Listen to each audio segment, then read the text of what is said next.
Hey guys, Modular Bricks here, and today I'm going to be reviewing the LEGO Ghostbusters Firehouse headquarters, set number 75827, coming in at 4,634 pieces. Recommended for ages 16 and up, and in the US, the set retails for $349.99. It is the third biggest LEGO set of all time, contains 8 traditional minifigures, and 4 ghosts, making 12 minifigures in all, and is just an incredible, amazing big set. Spinning it around, the back of the box shows some cool detail stuff. It's going to be pretty heavy to take it out. Alright, there we go. And you can see that's what it's going to look like when it's all done. Alright, so without stalling anymore, let's get this sucker opened up.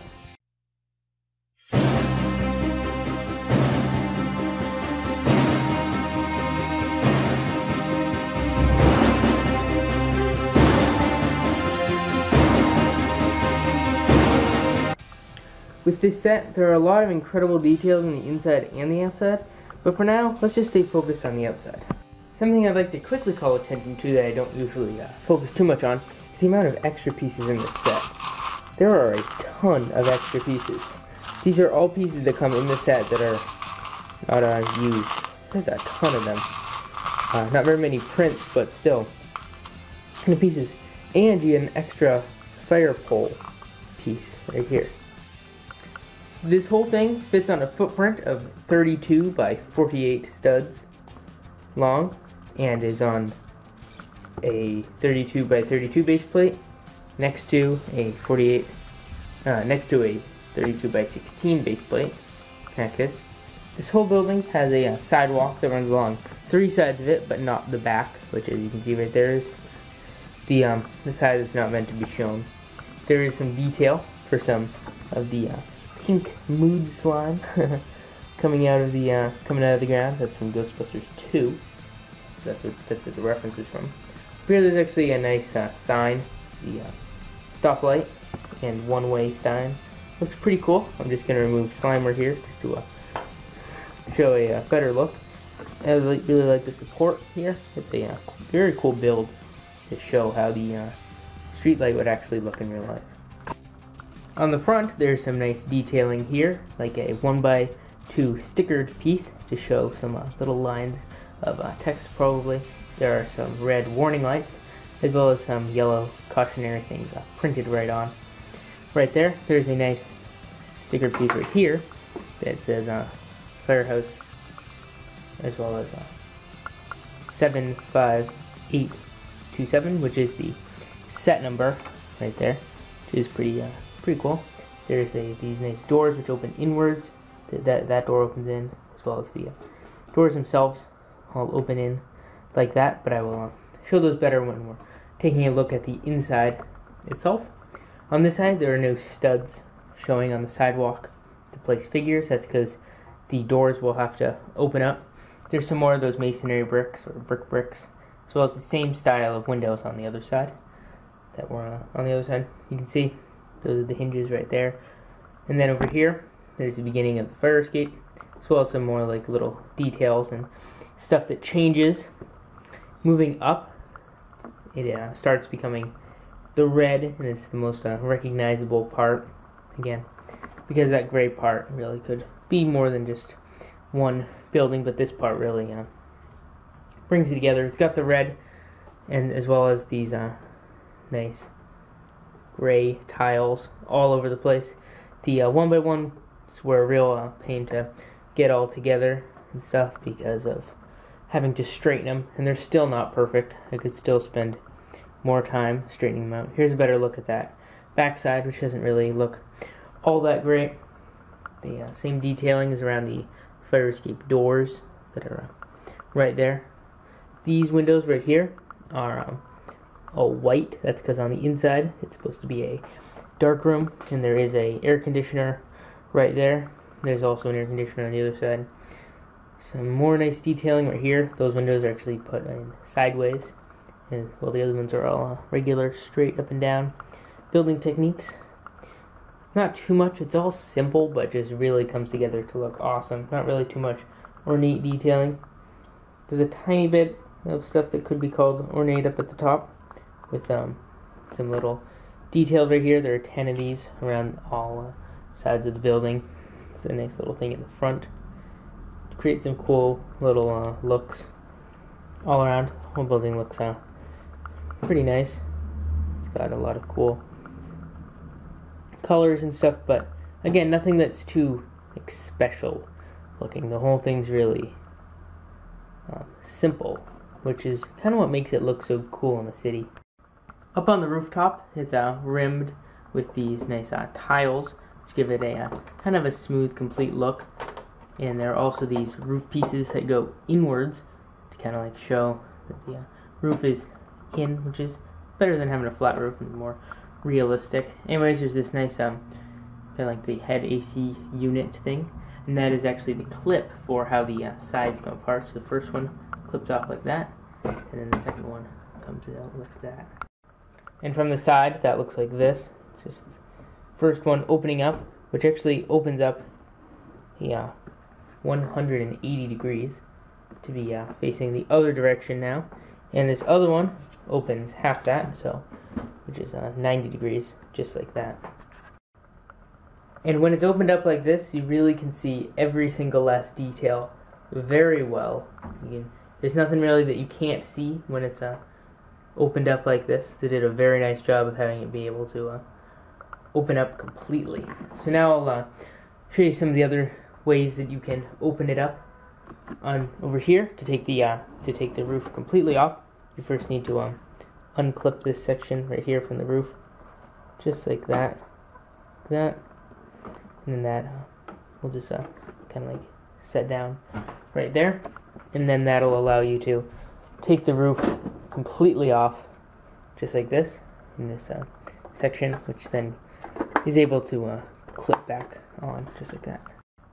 On the front, there's some nice detailing here, like a 1x2 stickered piece to show some little lines of text probably. There are some red warning lights, as well as some yellow cautionary things printed right on. Right there, there's a nice stickered piece right here that says Firehouse, as well as 75827, which is the set number right there, which is pretty cool. There's these nice doors which open inwards. That door opens in, as well as the doors themselves all open in like that, but I will show those better when we're taking a look at the inside itself. On this side, there are no studs showing on the sidewalk to place figures. That's because the doors will have to open up. There's some more of those masonry bricks, or bricks, as well as the same style of windows on the other side that were on the other side. You can see those are the hinges right there. And then over here, there's the beginning of the fire escape, as well as some more like little details and stuff that changes.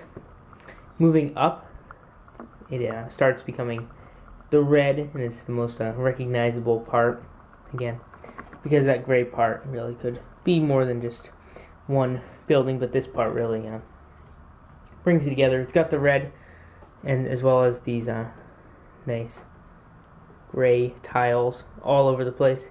The 1x1s were a real pain to get all together and stuff because of having to straighten them, and they're still not perfect. I could still spend more time straightening them out. Here's a better look at that backside, which doesn't really look all that great. The same detailing is around the fire escape doors that are right there. These windows right here are all white. That's because on the inside it's supposed to be a dark room, and there is a air conditioner right there. There's also an air conditioner on the other side. Some more nice detailing right here. Those windows are actually put in sideways, and well, the other ones are all regular, straight up and down building techniques. Not too much, it's all simple, but just really comes together to look awesome. Not really too much ornate detailing. There's a tiny bit of stuff that could be called ornate up at the top, with some little details right here. There are 10 of these around all sides of the building. It's a nice little thing in the front. Create some cool little looks all around. The whole building looks pretty nice. got a lot of cool colors and stuff, but again, nothing that's too like special looking. The whole thing's really simple, which is kind of what makes it look so cool in the city. Up on the rooftop, it's rimmed with these nice tiles, which give it a kind of a smooth, complete look. And there are also these roof pieces that go inwards to kind of like show that the roof is in, which is better than having a flat roof and more realistic. Anyways, there's this nice kind of like the head AC unit thing, and that is actually the clip for how the sides come apart. So the first one clips off like that, and then the second one comes out like that. And from the side, that looks like this. It's just the first one opening up, which actually opens up 180 degrees to be facing the other direction now. And this other one opens half that, so which is 90 degrees, just like that. And when it's opened up like this, you really can see every single last detail very well. There's nothing really that you can't see when it's opened up like this. They did a very nice job of having it be able to open up completely. So now I'll show you some of the other ways that you can open it up. Over here, to take the roof completely off, you first need to unclip this section right here from the roof, just like that, and then that will just kind of like set down right there, and then that'll allow you to take the roof completely off, just like this, in this section, which then is able to clip back on, just like that. And something that you get from taking off the roof, but that you don't get from the opening them up from the sides, is just like the full layout of the room. So here you get like a full layout, even though there are those beams which kind of make looking in hard, but are necessary for stability. More floors are able to be taken off, and this part right here, actually, the way that this comes off is actually a little bit weird, because of, so it's not like one of your regular traditional modular buildings, because of the way that it opens up from the side. So the third floor is able to be removed just like this, and this part comes off, and it ends up looking like this, which is ends up looking kind of weird. And so you can see we're then left with this portion right here still on, because those are the doors, and then this part comes off, oops, like this. However, it first needs to be disconnected because the fire pole connects all three floors together, so you really need to connect that first, which is something. So this it's actually a little connection method where it comes off like this, and then when you're putting it back on, it simply just slides in. It's kind of weird to explain, but it just comes in and fits in like that, and then clips together. But when you're taking it off, you have to take it off like that, because the fire pole sticks through all the way. And something else that's a little bit weird is this section over here cannot be taken off as in two different pieces. This part comes off as just the two floors together. And with that, it gives us a nice look of the overview of the second floor, just like that. To continue taking stuff apart, the final section, or the second floor portion of the larger sliding section can come off like that, as well as then what we're left with is just the major section, which is that weird shaped area. This is the only section that has loose things. The chairs will slide around in there, but you can see, better look at the shape of it. It's kind of a weird shape. But then that can be removed, and then that leaves us with the first floor all complete like this. So I think it's appropriate to start near the front doors. These are the main doors. They open inwards like this, as well as there's a door inside of this door, which opens like that.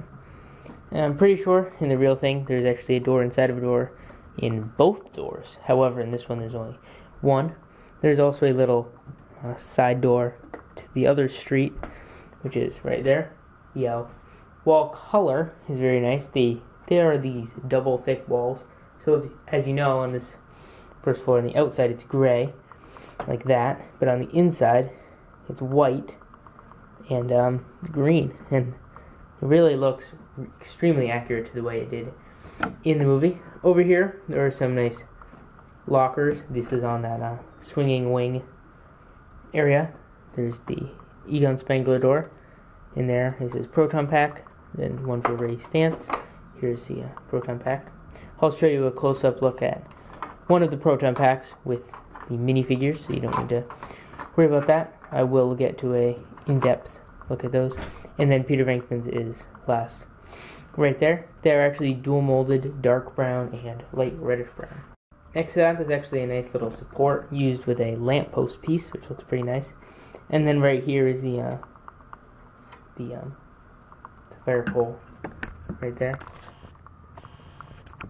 Over here, moving into the main section, the garage, there's some boxes, some newspapers, a little Ecto 1 fixing area, the little license plate next to that. And there is Janine's desk and Peter Venkman's desk, sort of office area, with these nice little doors that open up, just like that.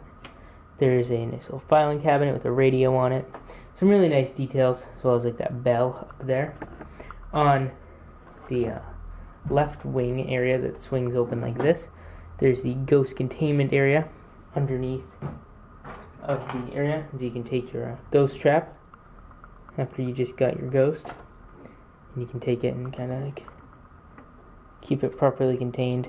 However, you will need to disconnect the lever first. Once you disconnect the lever, you can put it in, and your ghost is contained in the ghost containment area. And then when you want to use it again, you can simply take that out when the ghosts have been emptied, and then reconnect the lever and put it back in Peter Venkman's hand. Anyways, there are some lights on top to show when it's safe to remove the ghost trap. And this is the staircase up to the next level. And so what a perfect segue to the next level is the staircase. So you can place this right here. You can see right there we start going up to the next floor, and the stairs actually work out very nice. And so I'll just come in and place this other one in. The beams do provide a nice place to hold the floors, and so I'll place it in just like so. And then the only thing that's required now is that the right wing sliding door area needs to be placed in, and that is the bathroom, and that gets placed in just like that. The first thing you would see coming up from the door is the kitchen area, which has some very nice details in there, as well as the fridge and stuff. There are some chairs right here, these chairs, but they fall apart all the time. Not fall apart, but they slide around because they're not connected to anything. So when I was moving it in and out of this light box for some of the reviewing, they were all like falling around, so they're kind of a pain. However, if you just have it sitting somewhere, they won't bother you. Little fire pit right here, and a nice game machine, which has a picture of Stay Puft on it. Very nice design with that.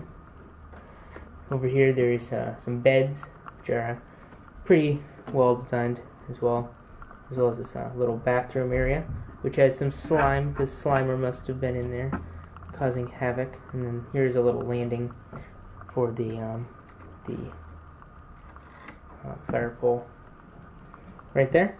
I don't want to go into too much detail about anything, because then this video will be way too long, and it's long enough as it is. So let's go right ahead and put on the third floor. The third floor is this one right here. It goes on just like that. Then this one. This is somewhere that interesting. So you need to snap on the fire pole before you can put the floor on. It's actually pretty easy, and once you do it, it's all good like that, and people can slide down the fire pole. You would show up from this first landing, and then come up here. There's some nice stuff. There's a computer desk where they're looking up Virgo right there. It's the main villain of Ghostbusters 2. There's a copy of Brick Magazine on a very cool table that's placing sideways. You got a boom box in gray, dartboard. They had dart, scoreboard, computer showing one of those terror dog things, and a pool table, which is easily removed. Pool table was from Ghostbusters 2, and this whole area is extremely accurate to the movie. There's like every bit accurate to Ghostbusters 2. This area right here is the scene in the movie where they're trying to examine the photos that Peter Venkman took of Virgo, and the photos start burning up. So the photos are actually burning right there, and they include this little bit of fire to signify the burning photos, and this little area right here, which is how they're dipping the photos in. It's actually really cool. And of course the windows to the doors and stuff here are whited out. That's so no light can get into the darkroom. There's a pretty cool fire extinguisher build right here that comes in and out, just like that. And up here is the primary landing for the fire pole. And how that fire pole works is you first will connect a figure to it, bring him up to the top, and he spins all the way down. It's an extremely satisfying, fun thing to do, just to bring him up and let him spin down. The method of bringing them up, how you don't need to spin them up, is a very cool thing. How you can just like push them up and then have them spin down. It's just really fun. You just keep doing it over and over again. It's kind of funny. Anyways, that's that. How you put the roof back on is kind of simple, but a little bit complicated. So I'll be showing the top right here. So let me fold this up. One thing I would like to mention is that this door has to be... Oh my gosh. I'm so sorry. I'm so sorry. I hurt you. That was an accident. I didn't mean to bump into you like that. Hope you're okay. Anyways, the larger door has to be closed first. And this shorter door has to be closed second. Anyways, then this just closes over like this. Seats all down like that.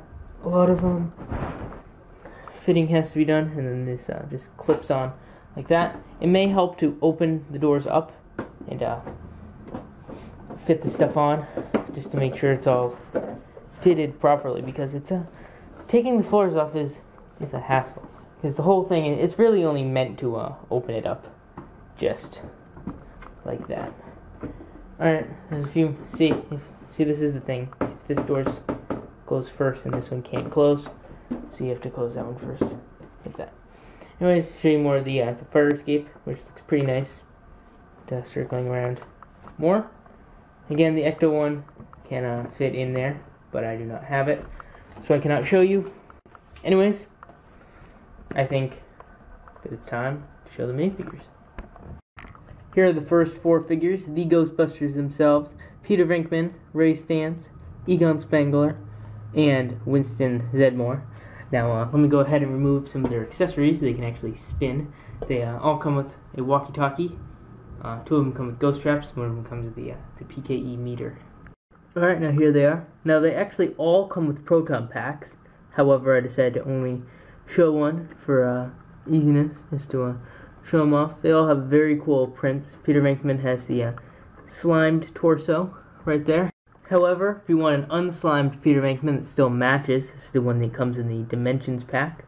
And as you can see, he looks right here next to him. They look like the same, just the unslimed. Spinning them all around, you can remove. To see, they all have alternate expressions of a little bit more scared and worried. As you can see them all. Let me just remove the proton pack so you can see Winston Zeddemore's scared expression.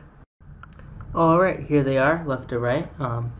Lewis, Dana, Janine, and Zombie Driver. You can see Lewis comes with a second head for when he's being tested. That just looks like that, but it's too creepy, so I'm going to remove it like that. Anyways, you can see what it looks like. They all look like Zombie Driver. Does not have an alternate expression because of that, but I'll just remove the hair pieces so you can see their possessed expressions or scared expressions like that, and see the torso prints a little bit better, and see the front of their expressions a little bit better. The last 4 minifigures, well, it's hard to call them all minifigures, but Library Ghost, Blue Ghost, Pink Ghost, and Slimer, left to right. You can see Librarian Ghost has the book Magical Paths to Fortune and Power, which is a book that Peter Venkman supposedly wrote. You can see the Library Ghost has a second expression on the back, just like that. And she also comes with a secondary headpiece for that secondary expression, for when he turns evil or turns into mean mode. You can see Blue Ghost has a very simple print and stuff, and they are actually the same mold as the Screamers from Ninjago. So they actually all really look good together. They look pretty cool. Anyway, Slimer, comparing him to the Dimensions Pack Slimer, you can see he's lighter than the Dimensions Pack version, and all the printing is different. So pretty cool to have an exclusive version in 2 sets. Alright, that's my review of the LEGO Ghostbusters Firehouse headquarters. Overall, in the end, my opinion is that this is an amazing set. There are very few things that I can find wrong with this set. One of which would be just the fact that this opens up. So if you really want it, that really bothers you, that the crack really sticks out right there, and then it kind of like bulges out. I guess you could make some modifications to it. Anyways, other than that, the set just looks amazing from the outside and from the inside. There's just very few things that I can complain about. The minifigures are amazing. The Peter Venkman one does have a slimed thing. However, if you have the Dimensions pack, like I do, you just can use that one, and it matches actually perfectly and is really amazing. Everything looks so good about this. They were able to make an amazing Ghostbusters set that also looks incredible inside of a Lego City. In my opinion, this is just one amazing set. It's so big it doesn't even really fit in this light box. I don't know, I was kind of expecting it to be large, but this is just incredible. It's a really amazing set. It takes a long time to build, but in the end it's really worth it. So please feel free to share your opinions in the comment section down below. Don't forget to like, comment, and subscribe, and I will see you guys later.